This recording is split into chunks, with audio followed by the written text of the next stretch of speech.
This is Critical Commentary with Maurice Williams. Today we're going to be discussing Trump downplaying the economic issues facing many Americans today. Jasmine Crockett is still hurling insults at Donald Trump. And we'll be discussing Nick Fuentes and the Groypers taking over more of the political space. Blacks, Hispanics, and whites can't read. Why do you think I started a podcast? It's a fucking racist thing with you niggas, and that's why I'm coming at you niggas next. They love to talk about black violence. Have you heard of white violence? White people commit violent crime at 3 times the rate of Asians. When is Nick Fuentes going to talk about white violence? Everybody's arguing about their 2 genders. I sat next to her hermaphrodite in math class. Am I allowed to talk about the Jews?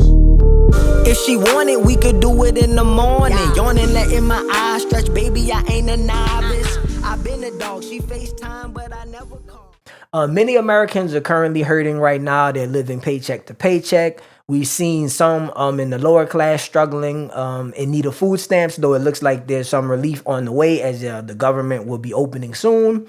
But some reporters asked Trump about some of the hardships that Americans are facing. So I'm going to pull up an ABC article where he responded kind of in character with Trump. Some say he's a narcissist. His statement was he downplayed the economic woes, saying that it's political spin, partisan spin. He's saying this because prices are down with things like gas, eggs, some of the things that his administration focused on when they were running and when they first got in office. But in terms of healthcare and other things, prices are high. So Trump believes that if the Republicans were to continue to talk about what he's done, that things will be better. But a lot of the Republican senators and politicians are telling him this is kind of like a losing issue. And one of the specific things that Trump has brought up to try to quail some of the negative press that the Republicans and himself are getting, he said that he thinks that people should consider taking 50-year mortgages instead of the typical 30-year mortgages. So his reason for saying this is that he believes that by having a mortgage for longer, it'll lower your monthly payments. This is true, but I did some of the math for you guys, and basically on a 30-year mortgage, it'll cut your pay. It depends on the example, but let's say for this example, we say you borrow $300,000 from the bank. If you do what Trump is saying, you'll end up paying double as much money, so the bank will make double as much money. And if you, let's say, borrow $300,000 over the course of the 50 years, you'll end up paying $1 million.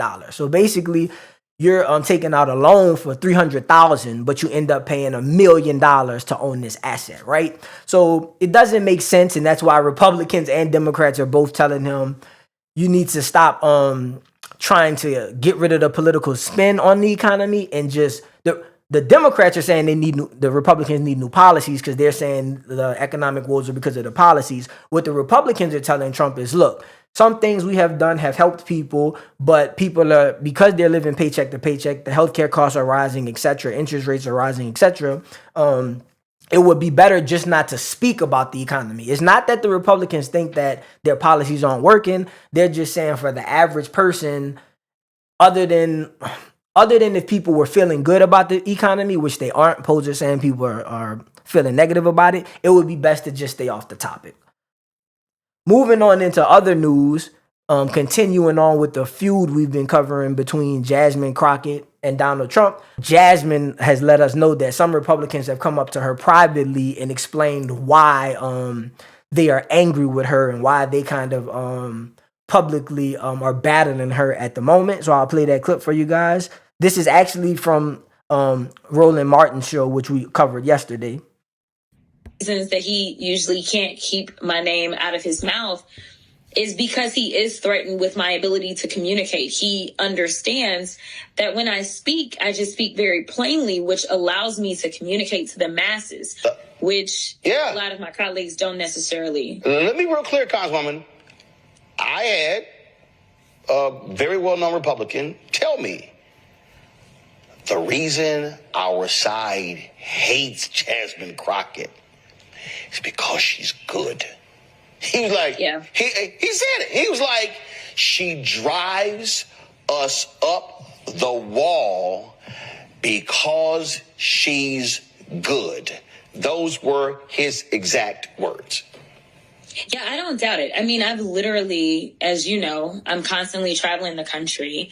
And, I've had Republicans walk up to me and tell me, they, first of all, make it clear that they love me, and then they make it clear that they are Republicans. And they tell me that they don't necessarily agree with everything that I say or my stances, but they, number one, love the fact that I am always standing on my own 2 feet, and I am fighting for what I believe in. Like, they genuinely believe what it is that I'm fighting for when I'm fighting. Even if they disagree with the fight, they know that no one is controlling me. And number 2, people know that I have my education. So I don't feel like I necessarily need to sit down and have an SAT conversation with everybody, because I don't really know that that's like most effective. Well, then again, Congressman Jasmine Crockett. So basically, Roland was saying that he's heard from Republicans that the reason that some of the Republicans are kind of picking on or going at Jasmine Crockett is that she basically speaks more to the, directly to the common man, sort of like how Trump spoke when he ran in his first election. A lot of people were saying that a lot of people on the left side were saying that Trump didn't speak very intelligent, very educated, and he spoke like a common person. So they were saying he was low IQ, but he ended up winning because a lot of Americans related to him. So basically what Jasmine Crockett is saying is that the other side sees similarities to her with Trump from the standpoint of a lot of the clips and things that get clipped about her, or her talking more like down to earth, saying things that are some people say it's ghetto and it's pandering to people, but people also say that about Trump with the cursing, etc. Basically, when people talk in common vernacular, people say it's low class, but it resonates with people because everybody's not highly intelligent. Actually, most people would not be considered intelligent. And basically what Jasmine is saying here is that she does know how to speak, as we've seen from the few clips we've covered on this show. She knows how to speak in different forums, but her thing is that she doesn't believe that it's going to resonate with the masses if she talks in a more political, more pontificating manner. And I guess this kind of goes to me with kind of the double standards from both sides. When Trump would do it, it didn't bother me, but I would hear like, I'm around black people, and also liberals. They would kind of, they would call Trump low IQ. They would say he was dumb, and I would always tell people, I see him answering all these questions live, and Joe Biden wasn't doing that. I see him taking all of these questions. He's a much older person, almost 80, and he always understood the questions. He always gave honest answers. He always gave answers in real time that weren't prepared. So though I didn't always agree with Trump's answers, I could see that he was well aware of what was going on, which seemed different from Joe Biden. And now for me, seeing more from Jasmine Crockett outside of just her clips, because when I just would see her clips, I was kind of saying, oh, it's a little ghetto, etc. But when I see her actually speak in these forums, I say, okay, well, she actually knows what she's talking about, etc. So I just think that's something to point out on this show, that we're being a little bit more nuanced and a little bit more fair to both sides. Again, I don't think either person is low IQ. So we're going to move on now to reactions for you guys, because I think I might have talked a little bit too much about the back and forth between Crockett and Trump. But it's been entertaining, guys. So that's why we've been covering it. But we'll move on to something else next week. These are some clips that the producer pulled up from Candace Owens. Don't know what it's about. I'm calling you out. I probably could guess that it's something about Jewish people. Many people say she's anti-Semitic, but let's see what the clip is about. Challenged Turning Point USA executives to issue a very clean statement saying that I am lying if this is not true. About 48 hours before Charlie Kirk died, Charlie informed people at Turning Point, as well as Jewish donors and a rabbi, that he had no choice but to abandon the pro-Israel cause outright, okay? Charlie was done. He said it explicitly, that he refused to be bullied anymore by the Jewish donors. Can you guys answer? Did he express that? Did he also express that he wanted to bring me, Candace Owens, back because he was standing up for himself? And then did he, just 48 hours later, conveniently catch a bullet to the throat before our onstage reunion could happen? It's a yes or a no. Explicitly, I want to hear from Turning Point USA that I'm lying about that. I want you to say no, it was just... he was feeling a little bit of pressure. No, I want you to literally answer what I have just said. It either happened or it didn't. I'm either making it all up or it happened exactly as I'm saying. And while we're at it, may I ask, what is the name of the Jewish donor who sponsored the Hamptons weekend? okay? And to Pastor Rob McCoy, were there any LLCs that you or your son were being paid through that sat outside of Turning Point?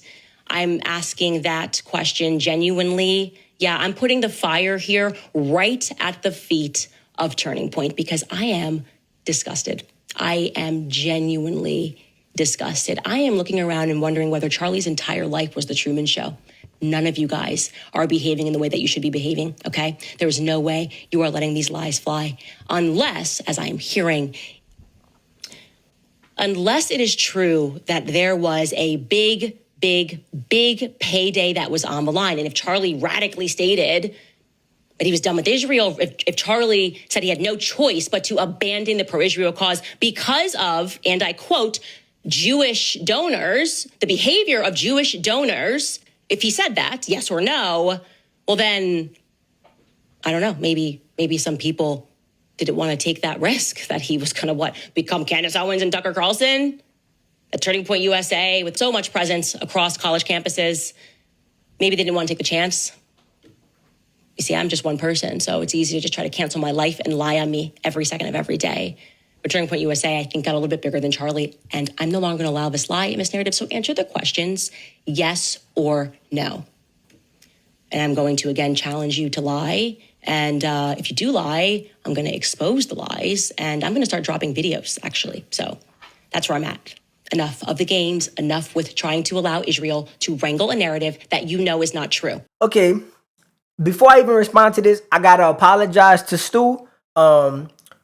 This hit me a little different from what Stu was saying, but she's literally saying what Stu said. So I just want to say that I follow this a little bit better from what Candace is saying. Still don't agree with both of them, but Candace is basically, by her saying yes or no, I had no choice but to answer these questions in my head, yes or no.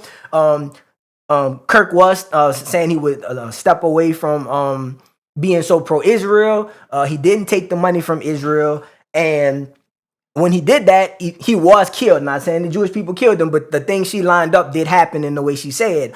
Also, since then, as Stu said in a clip we saw yesterday, Tyler Boyd and Erica Kirk's wife has now said they would take the Jewish money, take the money from the Jewish donors. So I can see logically how people who are saying Charlie stepped away from being endorsed by Israel, and then when he did so, he was killed, and now the Turning Point USA is not going in the direction Charlie Kirk was considering going, but it's going back in the direction they were going when he was pro-Israel. So I'm following the logic better based upon what Candace said. I don't agree with her. I think it's a large stretch to just say, oh, because you didn't accept $150 million, you were killed, and now because the organization is willing to take it, they're being controlled by Israel. Makes sense. I'm just saying that I'm not taking that jump with her. But again, I want to apologize to Stu because I've been talking about how he's going on these conspiracy theories, and it's like, okay, it is still a conspiracy theory to me, but just how Candace talked, for whatever reason, it made some sense to me. I'll go on to the next clip for you guys. Something else about Charlie Kirk. Minutes after Charlie Kirk is shot, there are two men that look rather mysterious. They appear, they move his chair, and they take down the camera that's directly or was directly behind his head. Why did they do that? You can see, slowed down here, he pulls out the chair, he stands on it, and yes, that would be a big no-no for a crime scene. You don't move anything. He takes down the camera that is directly above where Charlie was sitting and would be able to provide, therefore, a lot of insight. And then you can see he kind of sits the camera onto the desk, and it looks like he removes the SIM card from it, or the SD card, if you will.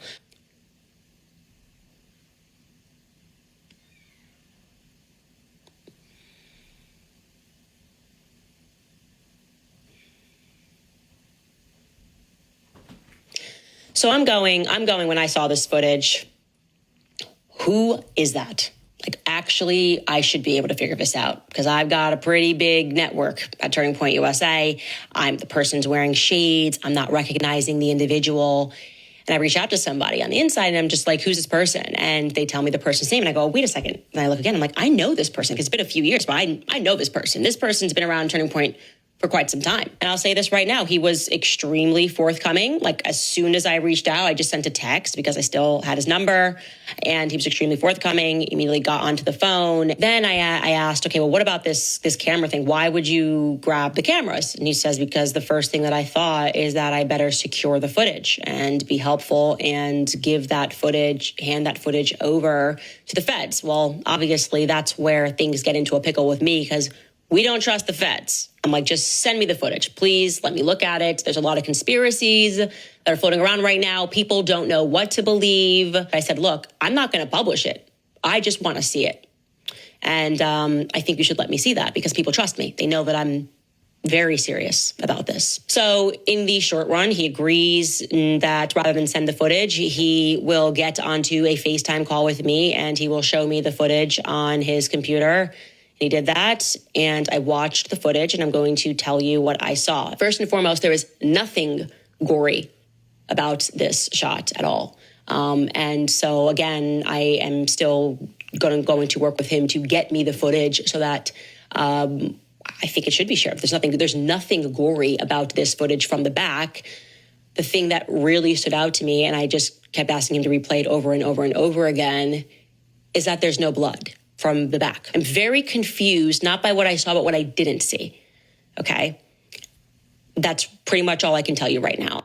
Okay, so not to sound like a broken record, but again, I had to apologize to Stu. This is some footage I had seen before, but then also some new footage. Basically, she's saying stuff that Stu had already said. I don't know if maybe Stu screams a lot. I don't know if Candace being black. I don't know if her being calmer when she's telling me. I'm following this a little bit better. Still don't agree with Stu or Candace, but I'm following a little bit better why they're so adamant about the logic. Okay, so I heard from someone, I won't say who, that this person that they're talking about is the same Tyler Boyd person who I mentioned the last clip. They're saying that that's the guy who took the footage.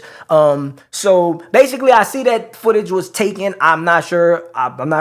Can't right now remember if they gave it to the FBI, but also whether they gave it to the FBI or not might not matter because people may say that the FBI is also controlled by Israel compromised people, etc. So I am following the things that Candace and Stu are saying. It's not really a stretch to think that someone who was an organization, whoever was going to pay the $150 million, if you tell someone you don't want $150 million, it's not a stretch that you could be killed. Like, wealthy people do have different rules that they live by and different fears than regular people. It's very plausible that a political figure, somebody helping with politics who has like millions of people listening to him, Charlie Kirk had a lot of people on the right paying attention to TPUSA. You have coups and government overthrows all the time. So it's not out of the realm of possibility. Martin Luther King was killed, John F. Kennedy, though Martin Luther King wasn't a political figure like Charlie Kirk. He just had a lot of eyeballs on him. He had a lot of people following him. And he was killed, assassinated. So it's not out of the realm of possibility that Charlie Kirk, well, obviously he was assassinated, but it's not out of the realm of possibility that they're saying that he was assassinated by people who offered him money and he said no. They might have said, if we can't control you, we want you gone. My only thing is it's such a serious matter. I'm not going to sit here and tell you guys, well, I know that Israel killed Charlie Kirk because I don't know that, right? I do think that the government with both Trump, they had 2 assassination attempts on him, and now Charlie Kirk's actually been killed. I don't think we've ever really gotten full investigations on all 3 of these situations. So in all honesty, because we have not gotten a full investigations, we don't know all what happened with all 3 of those situations. You have people like Candace and Stu who are going to become more popular because people are saying if the government is not providing the answers, they're going to look elsewhere. And honestly, Stu and Candace are being very logical. So all I can say is until this is put to bed by, it doesn't have to be the government, but until it's put to bed by someone of authority or someone that people believe in, we're going to continue to have these conspiracies and they may go on forever. Who knows? Guys, I actually forgot to talk about one of the topics I wanted to discuss on the show, so I'm just going to discuss that now. Bear with me. Yesterday, we were filming something else, and I kind of got on the topics of race and IQ, and I discussed how East Asians have larger brains than Europeans and African Americans. Well, Africans in general. African Americans are a hybrid of Europeans, Northern Europeans, and Sub-Saharan Africans. So I think that that's probably a controversial take, but the science backs it up. The East Asians have first off, parts of their brain are larger, but just in general, they have a larger brain. And then because they have a larger brain, they have more neurons firing. So a lot of people hear the comment, your brain is larger, and they would just assume, oh, you're saying because people have larger brains, they're smarter. And what I'm saying is no, there's a whole lot of factors that go into like how our brain works outside of just its size. But I would say because East Asians have a larger brain than Europeans and Sub-Saharan Africans, that is why you see more you see more intelligence in their race. And what I mean by that is there's a higher number of people scoring higher on whether it's IQ tests or GIQ, general IQ, no matter the test, mathematics, etc., critical thinking, they're just scoring higher because they have a higher capability within their race. Now, though this is controversial, I'm bringing this up again because I want people to understand that there are differences between East Asians, Europeans, and African Americans, or Africans in general, outside of just intelligence or IQ, right? So there are things like impulse control, but also quickness, also fertility. These things have all been studied for years where African Americans have an advantage over Europeans and East Asians. I just want people to understand that when we talk about these topics, it shouldn't be taboo anymore. We should be able to present the facts to people, and people have to work on how what do we think once we are presented with the facts. Clearly, they have many black lawyers, many black doctors, many white doctors, many white lawyers, many white scientists, etc. So I am not saying that Europeans cannot do the same things that East Asians can. I'm not saying that black people and Africans can't do the same thing that East Asians are doing. I'm just trying to let people know sometimes the reason why we see certain things, like people say they notice patterns. Well, a lot of the things that Africans talk about were in previous times, like sometimes thousands of years ago. They may talk about Mansa Musa, or they may talk about Egypt, etc. Or you may have Europeans may talk about 500 years ago, or talk about Rome, etc. Well, people are talking about when their group was more prominent in doing more of the innovative things. So now, if people have been paying attention, it hasn't been as much innovation by Europeans as much in the last 50 to 100 years. You mostly have a lot of the science, math, etc. innovation and happening in East Asia, predominantly Japan and China. This is just because they are performing better than us. They have a higher cognitive ability. That is why things like Trump has said and other American presidents allow foreigners to come in. Just like you'll hear people say, well, there aren't enough blacks to do the high-skilled jobs. Well, there clearly aren't enough whites either if we need to import people using HB1 visas, etc., to import Indians and import East Asians, etc. So I know that just me saying this one time, a lot of people are going to be mad at me. They're going to say, well, I'm saying whites are inferior to East Asians, or I'm saying that blacks are inferior to East Asians. I'm not saying anyone's inferior. I just think that the groups that are upset by this should re-examine how they look at themselves, right? Me as a black person, I don't care what the intelligence of other groups are. I just want my group to continue to be productive and prosper and focus on the things we need to focus on so that we can highlight the good we do, because there's so much good African Americans do. There's so much good that Europeans do to Western cultures. You should highlight those goods, but those positive things, but you definitely shouldn't shy away from the conversation and just the truth of the matter that East Asians right now are in their era, right? They're creating things. I think there's some new heart things they're coming out with, some new things in terms of having babies built out the womb. They're working on some things with blood, where they're trying to help people to not age as fast, etc. And, I don't think there's nothing wrong with giving the Asians their flowers.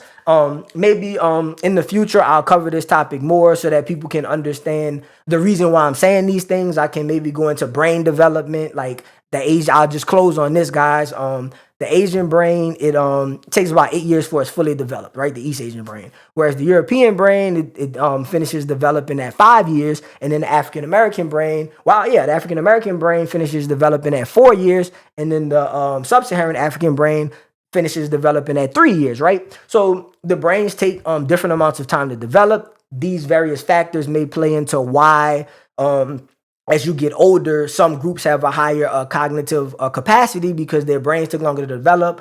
So they're more, they took longer to develop, so they're more developed. And I'm just speaking about the brain, but we could talk about the heights, right? Asians are not tall as whites and Europeans and Africans. Also, East Asians have, so this is not intelligence, because obviously with intelligence, people seem to get stirred up. East Asians, this is just a fact, a random fact. and I'll close for real. I'll close on this. I'll close this time, guys.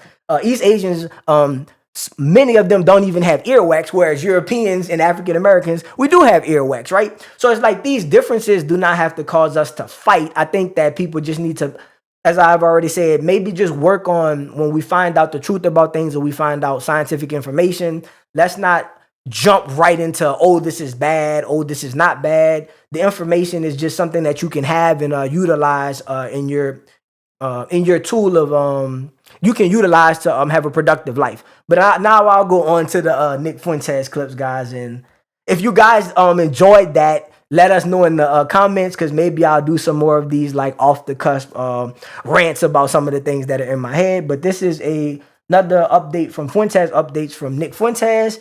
It says, we need a new big idea, a new leader. Groypers will be ready for 2028. It is not over until we say it is. The movement will continue until we win. So let's see if that was even a quote from Nick. Where do you see yourself in 3 years? You want to be ready. You want to be ready in 2 years to get on a primary campaign, to get to Iowa caucus, New Hampshire primary. You want to get ready if our guy wins the primary and the general to work in the administration. If you're in college already, join up with college Republicans. Get involved in a campaign. If you're just some regular guy, volunteer for a campaign. Get your money up. Put yourself in a position maybe where you're comfortable. You got a couple of years to get your money up, couple of years to network a little bit. And come 2027, I want to see you guys in Iowa. I want to see you guys in New Hampshire. I want to see you in Nevada and South Carolina. I want to see you on Super Tuesday. You got 2 years, okay? Make it count. Iowa caucus is January, February 2028. You got 2 whole years to get yourself situated. I'm not going to tell you, hey, everybody, if we all just say, please, Trump, like, that's over. We're not doing that. Climb the ladder. Get on the ladder. Start climbing. Get ready in 2 years. We're going to fight. If we don't get our way, get ready for 2032. This is never over. We're never giving up. We're never going to stop. People say, well, isn't it going to be too late? It's not over until we say it's over, okay? That's the game. You know, look at Pat Buchanan. He ran in 1992. He didn't see his vision realized until 2016. 24 years later. Are you ready to go until 2040? Are you ready to go until 2050? You need to be. And that's what it takes. That's what it takes. Generational. And don't get me wrong, it'd be better if we could fix it sooner rather than later. But this is how we have to look at it. We have to want it more than they do. We have to show up. You know, who has the discipline to do this for 50 years? Who has the discipline? Who wants it bad enough? And when I say to do this for 50 years, I don't mean go and vote every 2 years. I mean, who for 50 years has the dedication to say, I'm going to get to work every day to become rich. I'm going to get to work every day to become powerful. I'm going to get to work every day to become politically influential. In spite of every setback, doxing, personal stuff, whatever, I'm literally going to make the personal and the political one. That is who the future belongs to. Whatever the demographic composition of the country, whatever happens, that is how the future will be determined. So, I mean, what Trump did in 2016, it's inspirational. But we have to move beyond the nostalgia and realize that it's on its way out. And now we need a new big idea. We need a new leader, new big idea, new movement. We got to get ready for it so we're better equipped for the next time around. You know, this time, like I said, this was like a big bang event. It created so much stuff, but it was sloppy. It was disorganized. There were some personality flaws. They weren't able to do the job. We got to be ready for the next go around. So, guys, I took this as Nick kind of rounding up his troops, right? He's been setting a stage for maybe him getting in politics, but more the Groypers being civically active, not just voting, but them actually stepping into political offices or stepping into activism in some kind of way. He specifically was telling them to do it on the Republican side. I kind of chuckled, but then it made sense. I was like, well, he was talking about we need another party. So I thought maybe he was trying to do something or get people to do what I'm saying, which is have a third party. But then there's also the rift between he thinks that his group, the alt-right and the Groypers, can kind of take over the Republican Party like MAGA took over the mainstream establishment. So he's basically just telling his people to find chapters, whether it's in school to get in early and build on the college campus, or get in actual government positions, local or state, which is also local. And if they get enough of them in, they believe they can start writing laws and changing policies to get what it is that his people want. Again, you can get what you want through voting, or you can get what you want through getting in political office and being a part of the legislature, etc. You can even, if you want to take the school route, become a lawyer, judge, etc., and then get up to the Supreme Court. But that's obviously like 7 out of 300 million people. But yeah, I see what Nick is saying. I think this is probably keep his base energized. He has more eyeballs. A lot of his people are commenting on my socials, not my socials, my YouTube, but commenting on a lot of people's YouTubes and a lot of people's socials. The Groypers are making their voice heard. So he's trying to take some of that energy and get them to be useful with it. So I think that's intelligent of Nick. I actually hope some of his people listen, right? I believe you guys should have a voice. And I don't believe there's anything wrong with you guys putting your ideas out there for the American people. Setting forth your ideas, seeing if you get voted and put in office, right? Nick can run, but also other Groypers. I'm interested in seeing how many people agree with you guys. They had you guys banned for a long time, so I would just like to see, they call it the silent majority, right? What I want is, at the end of the day, do I love diversity, etc., etc. I believe everyone has a say. I know that blacks are a minority. I know that homosexuals are a minority. Women may actually be a majority, or maybe it's 50-50 exactly with men. I do think that if the ideas are set forth, and maybe what the left is scared of is they're scared that you guys would win. I don't think you guys would win. I think most people disagree with you guys, but in fairness, you guys should put your ideas on the table. You shouldn't be banned, and we should let the American people decide what it is that we want from this country. I'll go on to the next clip. Trump couldn't. I'll read it. Trump couldn't make America great again. Do you think Vance can? Oh, man. And it says Vance is a nobody, writing about his Meemaw and brown-nosing Peter Thiel. If anything, he would be worse, should be demoralized. Let's see what Nick actually had to say. Here's the question. Do you think Vance will be any different? Do you think that J.D. Vance, who is a nobody, you think he'll be any different? Trump was this Herculean outsider. This is like a once-in-a-lifetime figure. Rich, billionaire, tough, brash. Changed the game forever with the force of his personality and charisma and perseverance. Like, let's not understate the magnitude of what Trump did in 2016 and what he even did in the past 10 years. And that's Trump. Who the fuck is J.D. Vance? Seriously, he's some dork talking about his Meemaw because he sucked Peter Thiel's dick for 10 years, because he got millions of dollars from Thiel and basically brown-nosed his way to the top, because he flattered the idiot Don Jr. Because why? You think Vance is going to be any different? Trump couldn't make America great again, but Vance can? Trump, as unconventional, as dynamic, as earth-shattering as his victory was, he couldn't do it, but Vance can, with all of his experience doing what? Writing press releases for the Marines? All his experience doing what? Book talks at the Aspen Institute about hillbilly elegy? His experience doing what exactly? Giving speeches that suck? Written for him by his ghostwriters from the Thiel crew? I mean, seriously, you think Vance will be any different? He'll be the same or worse, because he doesn't have it. He's another dork like DeSantis. If Trump couldn't do it, Vance definitely couldn't do it. It'll be worse. This is why I say we got to understand what we're playing for in 28. We're not playing to get screwed again. We're not going to fall for it again. This is why I want you to be demoralized. No, this administration's never going to work out. There's no plan. What do we do? There's nothing we can do. You already did the voting. You know, none of the talk shows want to tell you that because it's all about keeping everybody on the hamster wheel. So I'm going to be brutally honest. I want to demoralize you. It's over. There's nothing you can do for this administration. This administration's done.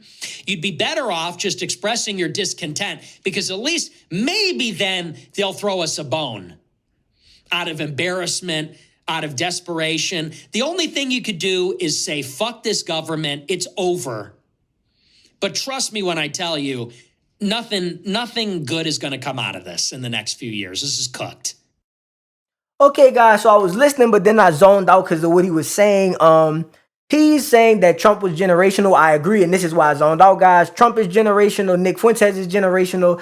He says they were brash, they were honest, they were straight to the point. He said Trump had billions, he has charisma, etc. He's saying Vance doesn't have these things. I agree. I think Vance is smart, but he's a typical politician, so I'm not sure like how that's going to resonate with people. So it brought me back to Jasmine Crockett and myself, and what I was thinking when Nick was saying some of the vulgar things he was saying, like talking about Peter Thiel sucking the nigga's dick, and then I thought about when Trump would just drops these F-bombs. I keep thinking about how, like, if I would have clipped, well, we have seen this. People clip Nick and they call him anti-Semitic.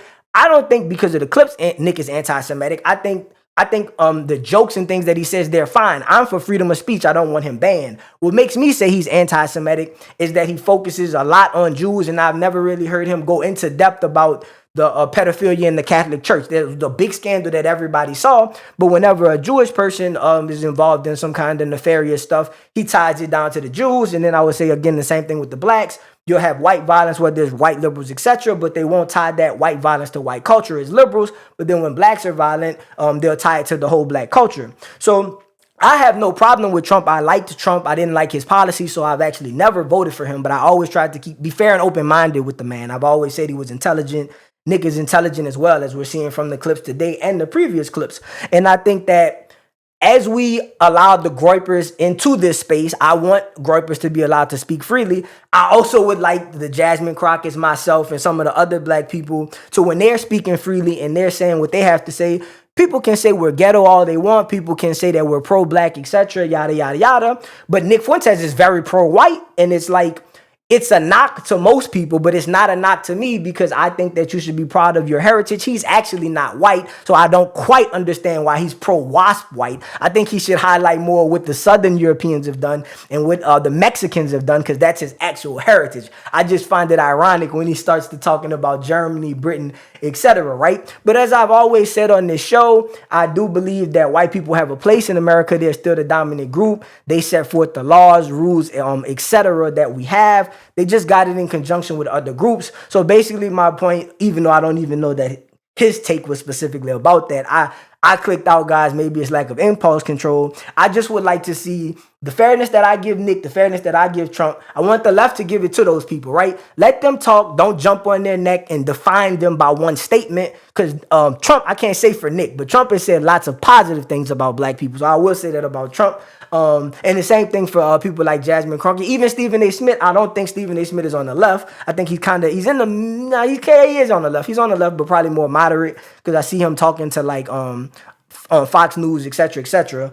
And I'll say he's loud, right? So Stephen A. Smith is loud. I guess I get loud when I get animated, but then Nick is saying he's colorful. Trump, he's just said he was brash. I'm just drawing these comparisons for you guys because I know people who subscribe to this channel are on the left, they're on the right, etc. The whole point of this show was for us to see how we're not as different as maybe we seem. We have different characters on opposing sides and even up the middle, right? I think I really am moderate. I think, like I said about Stephen A. Smith, I didn't even know where to put the man because people on the left say he's Uncle Tom, and then people on the right are saying he's pro-black. So again, I just wish we would be all, as a society, open to hearing these figures and these ideas, and to give everybody a shot and see what's best for America. I will go on to the commercials not commercials. Sorry, guys. I'll go into the comments because I know I've been a little bit long-winded, so I'll work on that, guys.